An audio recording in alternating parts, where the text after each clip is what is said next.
आज के बड़े ट्रिगर्स भी, प्राइमरी मार्केट का भी एक्शन, तमाम स्टॉक्स से न्यूज़ है, सारे अपडेट्स लेकर हमारे साथ पूजा आज है। पूजा मॉर्निंग, सबसे पहले नंबर से शुरुआत करें। बिल्कुल।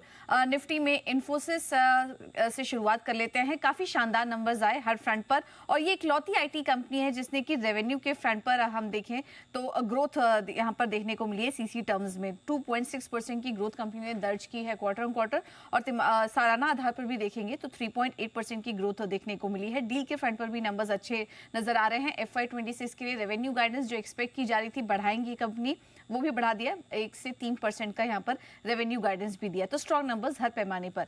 डॉक्टर रेड्डीज के नंबर्स भी हर पैमाने पर काफी मजबूत दिखाई दे रहे हैं, अनुमान से बेहतर। आय में 11% की ग्रोथ आई है। मुनाफा भी 1409 करोड़ का आया है, 1350 करोड़ के आसपास का हमारा अनुमान था। इनफैक्ट गिरावट एक्सपेक्ट कर रहे थे, लेकिन वहां पर बढ़त कंपनी ने दर्ज की है। टाटा कंज्यूमर के नतीजे भी हर फ्रंट पर काफी स्ट्रॉन्ग नजर आ रहे हैं। घरेलू जो कारोबार था वहां से तो अच्छे प्रदर्शन की उम्मीद थी ही, लेकिन इंटरनेशनल कारोबार में भी हमने देखा कि ग्रोथ देखने को मिली और इनके कुछ ब्रांड्स ने काफी शानदार प्रदर्शन किया है। रेवेन्यू में करीब 9-10% की ग्रोथ है।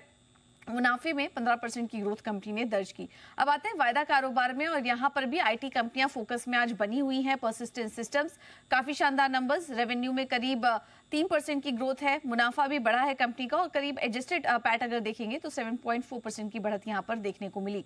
ऑरेकल फाइनेंस के भी नतीजे अच्छे दिखाई दे रहे हैं। रेवेन्यू में करीब 6% की ग्रोथ और मुनाफा भी 4% से बढ़ा है। हालांकि मार्जिन में हमने देखा कि थोड़ी गिरावट यहाँ पर इस बार देखने को मिली। कोफोर्ज के भी नतीजे हर पैमाने पर काफी मजबूत नजर आ रहे हैं। रेवेन्यू में करीब 8% की ग्रोथ, और एडजस्टेड फ्रंट पर अगर पैट देखेंगे तो वहां पर भी 21% की ग्रोथ इस बार देखने को मिली है। तो आज आईटी कंपनियां थी फोकस में ज्यादातर, और मोस्टली सभी कंपनीज ने अपने अच्छे नतीजे घोषित किए। टाटा कंज्यूमर और डॉक्टर रेड्डीज की तरफ से भी स्ट्रॉन्ग नंबर्स इस बार देखने को मिले। ओके, चलिए ठीक है, देखते हैं आज आईटी कंपनीज कैसे रिएक्ट करती हैं इन नंबर्स पर, और साथ ही जो बड़े आपने नंबर्स बताएं। अब आज के लिए और दूसरे बड़े ट्रिगर्स क्या हैं और स्टॉक्स इन एक्शन कौन से हो सकते हैं? राइट, ट्रिगर्स में अगर बात करें तो निफ्टी में आज अहम कंपनियों में Bajaj finance, Nestle, SBI life ये अपने नतीजे घोषित करेंगी, और वायदा बाजार से साइंट, केफिनटेक जैसी कंपनियों के नतीजे आएंगे। Emphasis, ACC, Canara bank. आज लिस्ट काफी लंबी है FNO और निफ्टी कंपनियों की, तो आज फोकस रहेगा इस पर। बजाज कंज्यूमर की बोर्ड की बैठक होगी जिसमें कि बायबैक को लेकर भी कुछ घोषणा हो सकती है। IPO में ब्रिगेड होटल वेंचर्स IPO खुलेगा आज से कंपनी का, और प्राइस बैंड 85 से 90 रुपए प्रति शेयर यहां पर तय किया गया है। हीरो मोटोकॉर्प पर भी नजर रखिए। फाइनल डिविडेंड, एक्स डिविडेंड आज ही कंपनी कारोबार करेगी, और ग्लोबल इवेंट में यूरोप में ECB पॉलिसी अनाउंस करेगी, तो इस पर नजर रहेगी। ब्रिगेड होटल का आपको बता दें कि एंकर इन्वेस्टर्स के जरिए अभी तक करीब 230 करोड़ कंपनी ने जुटा लिए हैं। प्राइमरी मार्केट में भी एक्शन काफी है। इंडीक्यूब स्पेसेस की बात करें तो अभी तक ये IPO करीब 0.87 टाइम्स सब्सक्राइब हुआ है, जिसमें कि रिटेल हिस्सा जो है वो करीब 3.5 गुना सब्सक्राइब हुआ।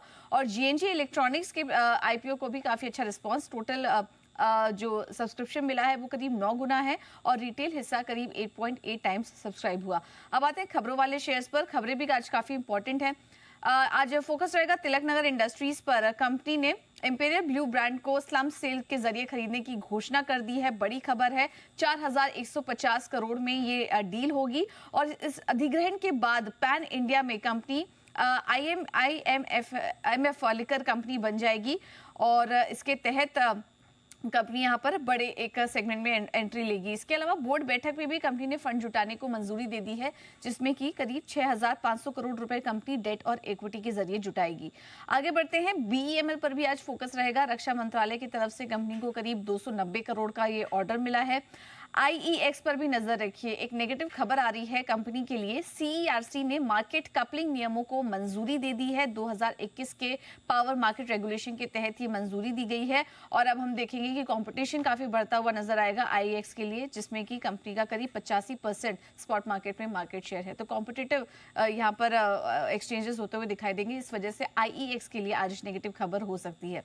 और आखिर में बात करते हैं डिलीवरी की। कंपनी ने ई-कॉम एक्सप्रेस में बची हुई करीब 21% शेयर्स भी खरीद लिए।